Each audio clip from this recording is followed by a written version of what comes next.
joy. Today we are going to see the story about the suffering of Job. Job was a wealthy man living in the land of Uz. He owned 7,000 sheep, 3,000 camels, 500 yoke of oxen, and 500 donkeys. Many servants worked for him, and he was considered the greatest man among all those living in the East. Job had 7 sons and 3 daughters. He was a good, blameless, and upright man who avoided evil and regularly sacrificed to God for himself and his family. One day, after roaming the earth, the Satan appeared before God. Have you seen my servant Job? God asked him. There is no one like him. He is blameless and upright, a man who fears God and shuns evil. Satan retorted that if Job's riches, comforts, and family were taken from him, then he would curse God. God allowed Job to be tested and gave a Satan permission to take away everything Job had, but he would not allow Satan to harm Job. One day a messenger arrived to tell Job that the Sabeans had attacked and killed his servants and stolen his oxen and donkeys. As he was speaking, another messenger arrived to say that the fire of God had fallen and burnt up his sheep. A third messenger arrived to break the news that the 3 Chaldean raiding parties have made off with his camels. Then a fourth messenger told Job that his children had been feasting indoors when a strong wind swept in from the desert. The house collapsed on them and they were all killed. Job got up and tore his robe and shaved his head. Then he fell to the ground in worship. He refused to curse God for his suffering and sin. Naked I came from my mother's womb, and naked I shall depart. Job wailed, the Lord gave, and the Lord has taken away. May the name of the Lord be praised. Satan, after roaming the earth again, appeared before God. Have you seen my blameless and upright servant Job? God asked. He still maintained his integrity, although you have tried him without any reason. Satan replied that if the Job himself was struck, then he would curse God. The God allowed Job to be tested further, but his life was to be spared. So Satan went and afflicted Job with painful sores all over his body. Job took a piece of broken pottery and scraped himself with it as he sat among the ashes, but he would not curse God for his suffering. His wife urged himself to curse God and die. Do not be foolish, Job replied. Shall we accept God good from the God and not trouble? When Job's 3 friends, Eliphaz, Bildad, and Zophar heard about Job's trouble, they set out to sympathize and comfort him. They hardly recognized the suffering man before them. They wept, tore their robes, sprinkled dust on their heads, and sat with him for 7 days and nights. No one said a word to Job as his suffering was so great.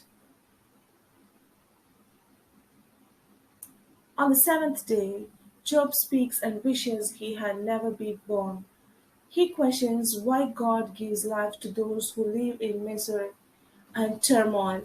He complains about his suffering and lack of peace. Eliphaz replies, implying that Job's troubles must be God's rebuke for a sin he has committed.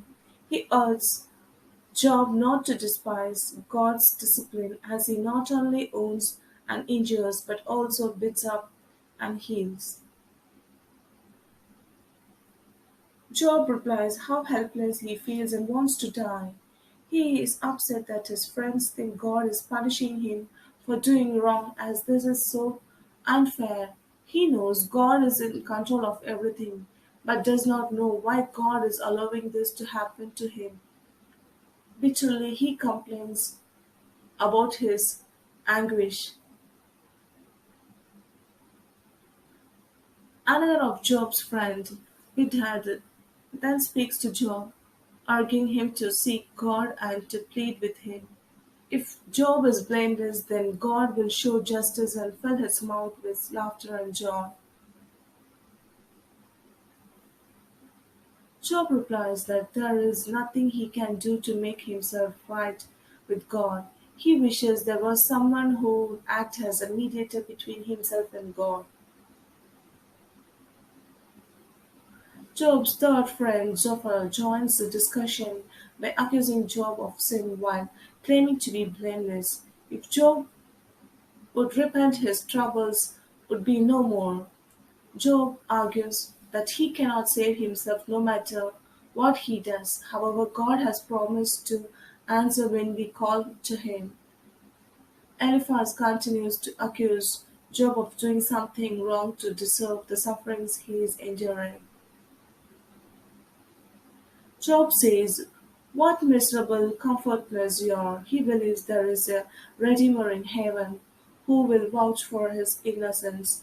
He feels he is being treated unfairly as he cries to God for help, but gets no response. Job asks why God allows wicked people to live in prosperity and health while he suffers, but knows that God will bring justice in the end.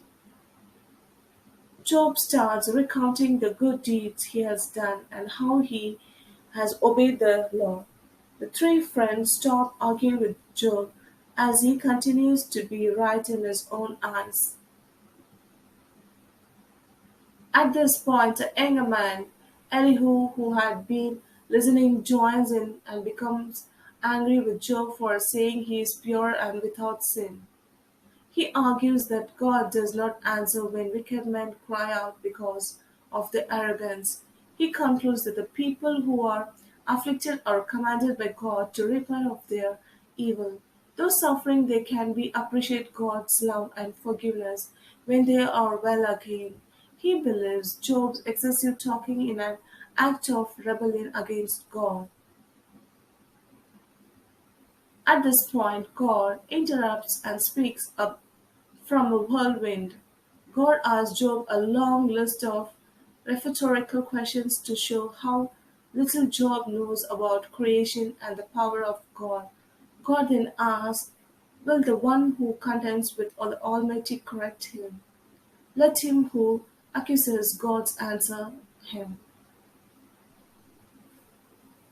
Job remains silent, then they respond by saying, "I'm unworthy. How can I reply? I put my hand over my mouth.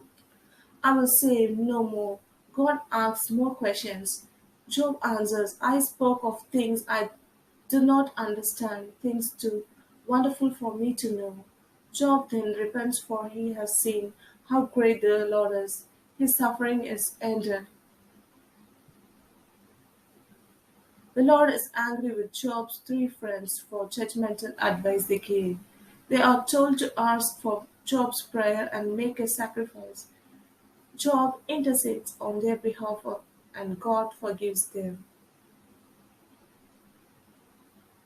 The Lord then blessed Job with twice as much as he had before, new children, and a long life.